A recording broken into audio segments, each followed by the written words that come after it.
58 years ago, when the Greater Baltimore Committee was created, our founders envisioned this organization as a private sector problem solver.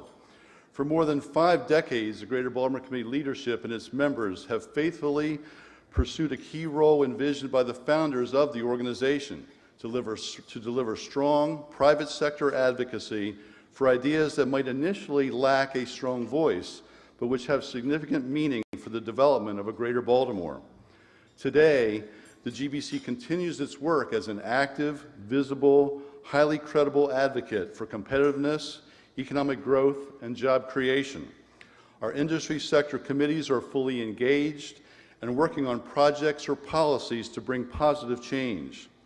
Since our last annual meeting, top priorities for the Greater Baltimore Committee included working with the governor and state lawmakers to address the growing crisis in funding Maryland's transportation infrastructure, strengthening teamwork between business leadership in the Baltimore and Washington regions, and furthering the GBC's advocacy of 8 core pillars for competitiveness, fundamental principles for Maryland's future economic success, job creation, and a high quality of life.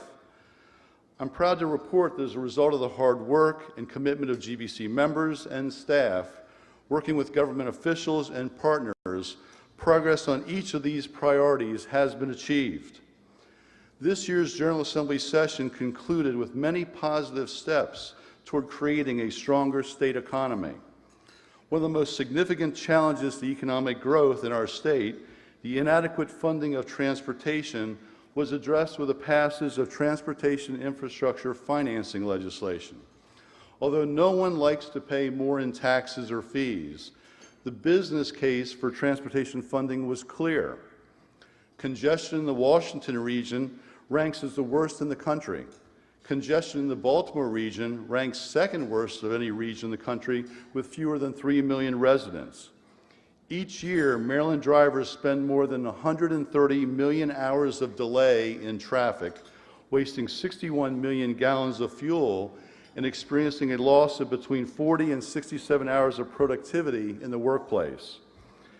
As Maryland expects to grow by more than 400,000 residents over the next 10 years, steps were needed to fund a balanced transportation plan.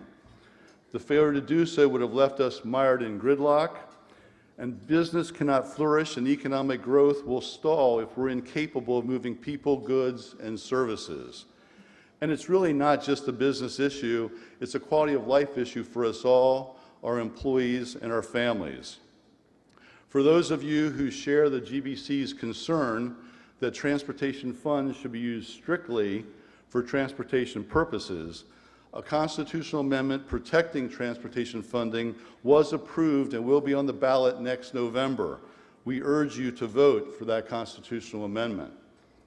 Without the leadership of the governor, the president of the Senate, the Speaker of the House, and the courageous votes cast by responsible legislators, state funding for any new transportation projects would have dried up in the next 2 years.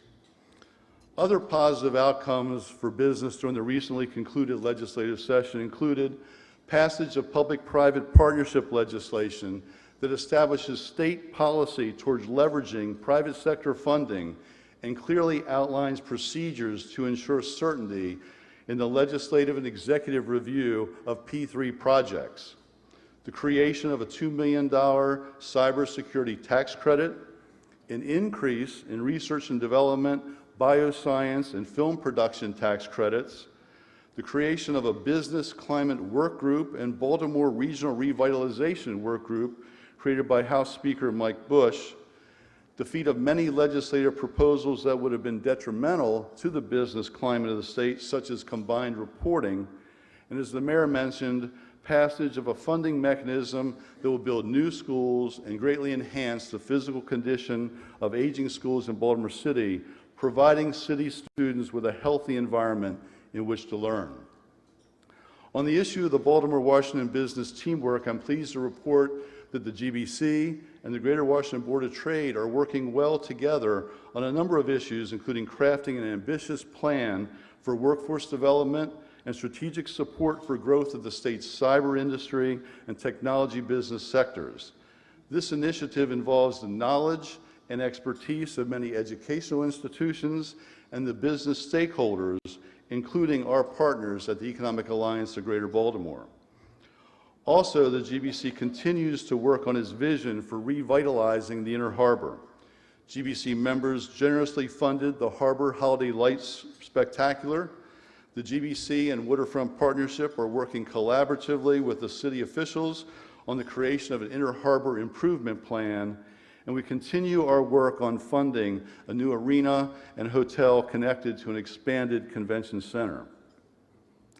Meanwhile, the GBC's singular, overreaching policy focus now and moving forward boils down to one word: competitiveness.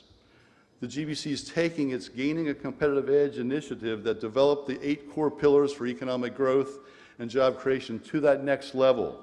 The development of specific strategies based on the core pillars for strengthening Maryland's competitiveness for job growth. The GBC has launched a comprehensive information gathering process to collect ideas from CEOs throughout the region on what specifically is needed to strengthen Maryland's business competitiveness. Input for specific elements is being solicited from our committees, the President's Advisory Council, our county business advisory councils, and economic development and public policy experts.